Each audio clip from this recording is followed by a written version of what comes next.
Apakah mantan Menteri Agama Yakut Holil Qomas akhirnya tidak bisa menghindar lagi dari jerat hukum? Setelah sekian lama menjadi sorotan publik, kini Komisi Pemberantasan Korupsi atau KPK akhirnya secara resmi turun tangan menyelidiki dugaan korupsi besar-besaran dalam pengelolaan kuota haji saat Yakut masih menjabat sebagai Menteri Agama. Sebuah skandal yang selama ini hanya menjadi bahan perbincangan di media sosial dan forum-forum masyarakat, kini mulai ditangani oleh lembaga anti rasuah. Skema pengalihan kuota, ketidakhadiran Yakut dalam panggilan resmi DPR, hingga keterlibatan beberapa nama besar, semua mulai disorot. Pertanyaannya, benarkah ada permainan kuota haji yang mengorbankan jutaan umat Islam Indonesia yang telah mendaftar dan menunggu bertahun-tahun? Lalu, siapa yang harus bertanggung jawab atas kekacauan ini? Sebelum kita lanjut mengupas lebih dalam kasus ini, mari bantu channel ini terus berkembang dan menyuarakan kebenaran dengan klik tombol subscribe, aktifkan lonceng notifikasi, dan bagikan video ini ke teman-temanmu. Tulis juga pendapatmu di kolom komentar.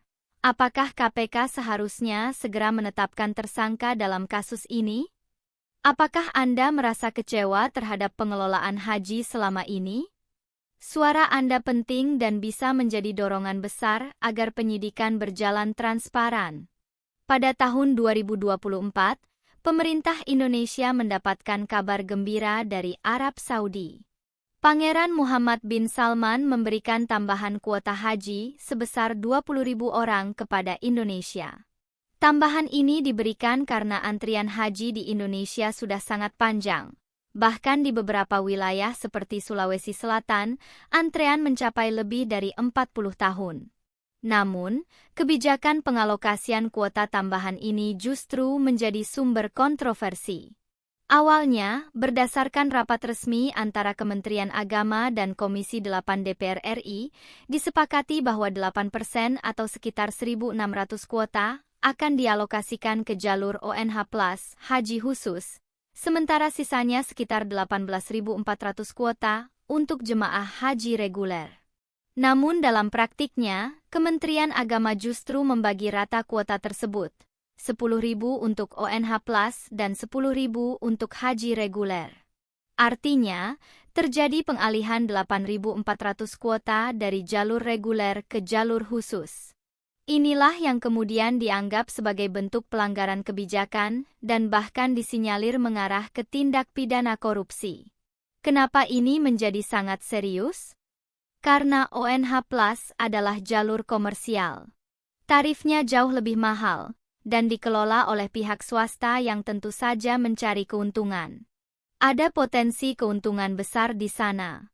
Jika setiap ONH Plus dikenai marin tambahan puluhan juta rupiah, dan ada 10.000 jemaah, maka nilai keuangannya bisa mencapai ratusan miliar rupiah. Namun ketika DPR melalui Pansus Haji mulai menginvestigasi, Yakut tidak pernah hadir dalam 3 kali pemanggilan. Pertama, ia berdalih tidak menerima undangan. Kedua, ia mengaku sedang menghadiri musabakah tilawatil Quran, MTQ, di Kalimantan Timur. Ketiga, ia melakukan perjalanan panjang ke luar negeri ke Arab Saudi, Vatikan, dan Prancis, dengan klaim mewakili Presiden Jokowi. Langkah ini membuat publik curiga. Benarkah seorang menteri bisa seenaknya bepergian ke luar negeri tanpa mempertimbangkan panggilan pansus? Apakah Presiden tahu bahwa Yakut sedang ditunggu untuk memberikan klarifikasi atas kebijakan yang ia buat? Sorotan juga datang dari tokoh Nahdlatul Ulama seperti Gus Nuril, yang menyebut Yakut sebagai anak dan cucu kiai serta mantan pimpinan Banser, dan mendesaknya agar tidak membuat malu NU. Ia mengingatkan bahwa jika memang tidak bersalah, seharusnya Yakut segera pulang dan menjelaskan semuanya. Sementara itu, laporan demi laporan ke KPK terus berdatangan.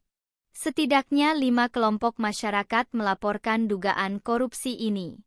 Gerakan Aktivis Mahasiswa UBK Bersatu, Gambu, 31 Juli 2024. Front Pemuda Anti Korupsi, 1 Agustus 2024. Mahasiswa STEMIK Jayakarta, 2 Agustus 2024. Aliansi Mahasiswa dan Pemuda untuk Keadilan, 5 Agustus 2024. Jaringan Perempuan Indonesia, JPI, 6 Agustus 2024. Mereka menuntut KPK segera memanggil dan memeriksa mantan Menteri Agama Yakut dan Wakil Menteri Agama Saiful Rahmat Dasuki yang dianggap turut bertanggung jawab. Sayangnya, meskipun laporan-laporan sudah masuk, KPK tetap tak menunjukkan aksi konkret.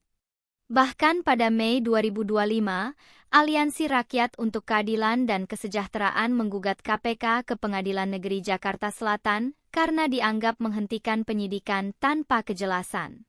Baru belakangan ini, PLT Deputi Penindakan KPK, Asep Guntur Rahayu, menyatakan bahwa KPK sedang menyelidiki kasus ini, namun belum ada satupun pihak yang ditetapkan sebagai tersangka. Proses masih pada tahap penyelidikan awal. Padahal, data dari Pansus DPR dianggap sangat lengkap dan transparan.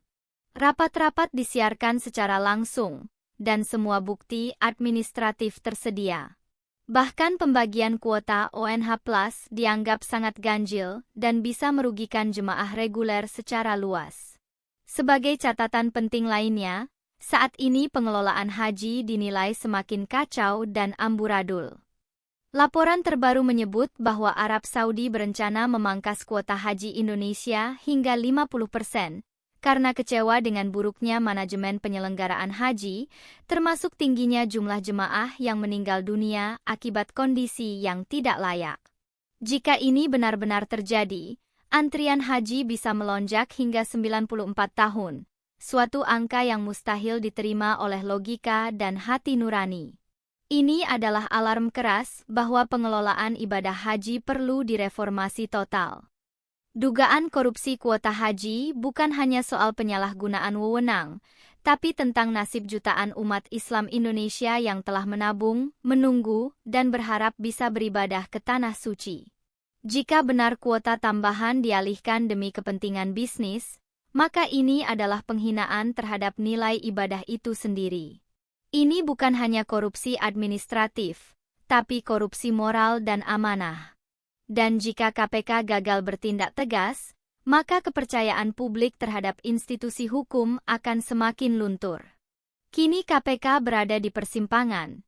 Apakah akan bertindak sebagai lembaga pemberantas korupsi yang independen atau kembali menjadi alat politik kekuasaan? Jika Anda merasa isi video ini penting, mohon bantu kami dengan klik tombol subscribe, aktifkan notifikasi lonceng, dan bagikan video ini ke sebanyak mungkin orang. Tulis komentar Anda. Apakah Yakut harus dipanggil paksa oleh KPK?